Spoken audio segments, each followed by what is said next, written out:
Hello, welcome to the video. We are going to be looking at my code, which will show you how to run vector search inside embedded and edge AI systems. Now, this is all offline. So whilst you will need to download a couple of models, vision transformer models, once you've got those, all this can be run offline. So what I'm going to show you is based on Qdrant Edge with no API keys, Python code. We're going to embed some images, and then we are going to do a similarity search for the closest or the highest score. Qdrant Edge Quick Start is available at qdrant.tech/edge. You've got Python and Rust examples on their page. You have to install the Python bindings or the Rust crate. You can see we deal with something called Shards. An edge shard is configured with a definition of the dense and sparse vectors that can be stored in the edge shard. What's all that mean? Let's have a look. So search shouldn't need a server. If you're running this on a small embedded device, for instance, you could be running it on a robot, performing anomaly detection or picking ripe fruit off a conveyor belt. The world's your oyster. So there's no cloud dependency. All of your data will stay private because in actual fact, you need no network connection once it's all set up. Instant offline results. The testing that I did worked, or I got a search result within about 0.1 second, 100 milliseconds approximately. I'm going to focus on the image side of things, but we could also apply this to text. So you could search by text for ripe fruit, red apple, so on. We're going to be using FastEmbed, which will provide us with a way to perform the embeddings free of charge. We're not using paid tokens. This particular model, the VIT32 clip, will be 512 dimensions for the vector. Qdrant Edge shard. And then we'll be looking at the results, or the highest scoring results, what we're interested in. So FastEmbed, lightweight, ONNX runtime, generates embeddings locally, no PyTorch, no GPU required, which is good. We'll be using Clip-Vit-B/32. We'll be using, this is possibly not best practice, but just for experimentation, we're going to be using one shared embedding space for images and text. So a photo or a caption, and a caption can be fed directly. Qdrant Edge, you can read more about that on the Qdrant site. All the examples, all the example code, the quick start code is available there. We're going to cache the model locally. So once it's stored on our machine, we could unplug from the network, from the internet, so on. I've written this such that we've got a setup.py, which handles the models, the shard. Then index and main both use that. Index will index all the images, it'll embed and create the embeddings, and then main will just perform the searches for the end user or the customer or the robot or whoever. So we're just going to be using the temp.jpg for our search. That's going to be our needle. And the haystack will be a whole bunch of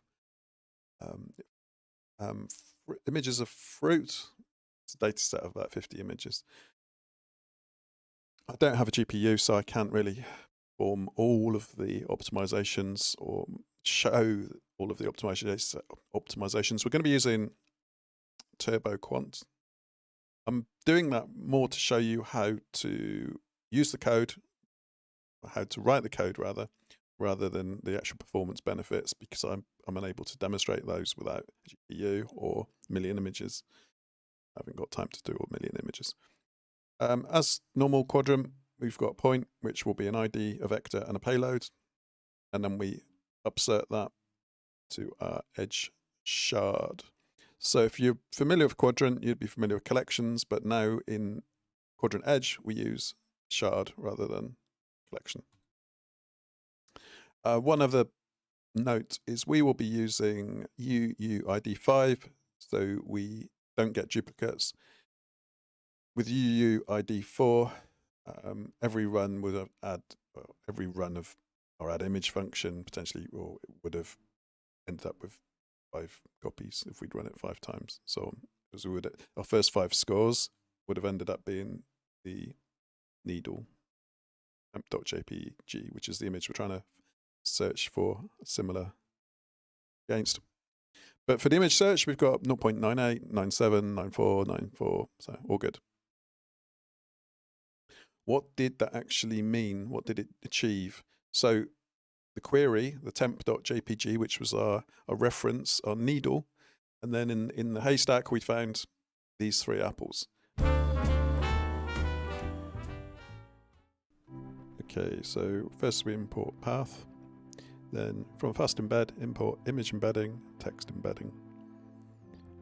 From Qdrant Edge, we'll import distance, edge config, edge shard, edge params. And because we want to practice turboquantization, we will use that instead of the normal scalar. The difference is negligible here because we're not using a GPU. We're not using millions of images. So, but I think it's useful for me to show you it being used. Clip. The models which they're the ONNX models which you're pulled first time you run the code. The vector name can be anything. I've just called it my vector.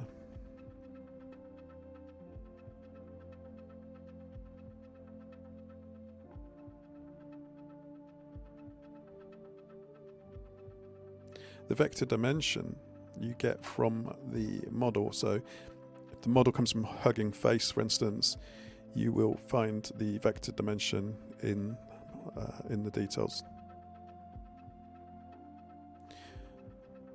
As I say, you don't have to do the text model. I'm primarily concentrating on the vision model here, but I've included both. The cache dir means the model is cached locally.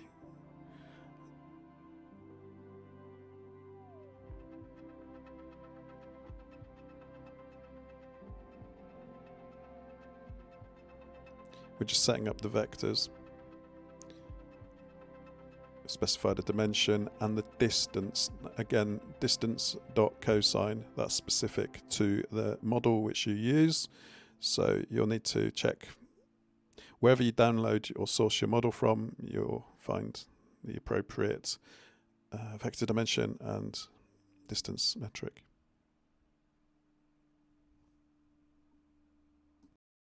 Okay, so you've just seen setup.py being written.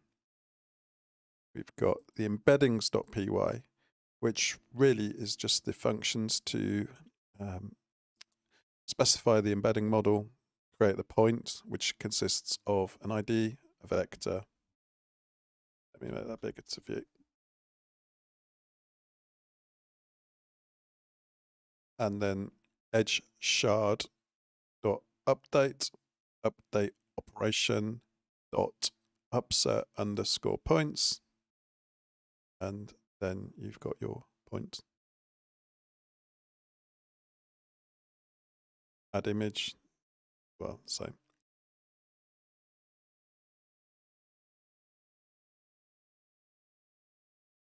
This is the index.py.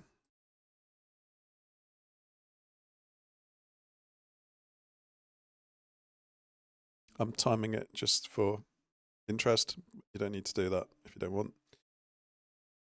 I'm searching for all JPEGs in the images directory. And then for each image, we do add image, which is the function which we just looked at.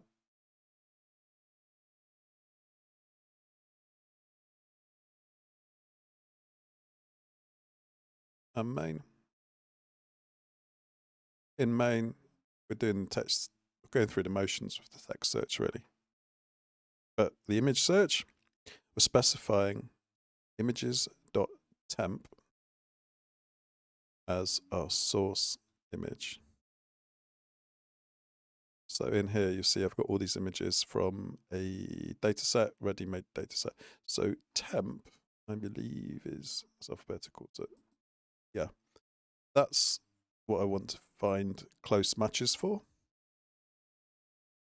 When we run it,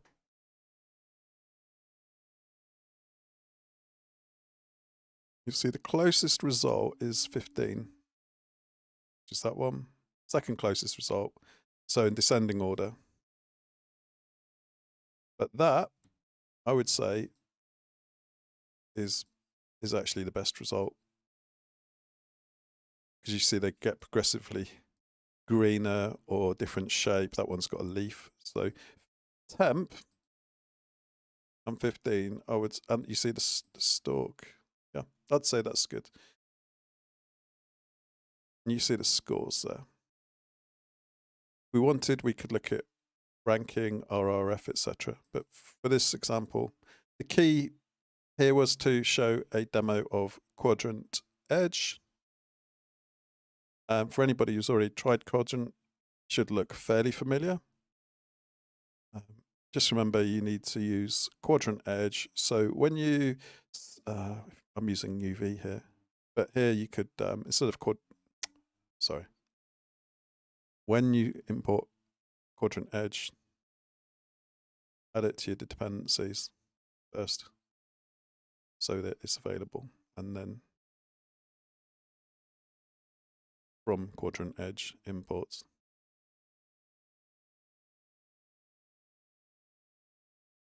There we go. So thank you for watching. Any questions, drop me a comment in the video. I'm on Discord. Yeah, contact me if you're interested in any of this, any of the applications. For instance, using this with a robot, anomaly detection, order picking, for instance. If you run a fruit packing factory, then I'd be keen to show you this code. It's on GitHub. I'll put the link in the description. Thumbs up for the algos and all that. Thank you.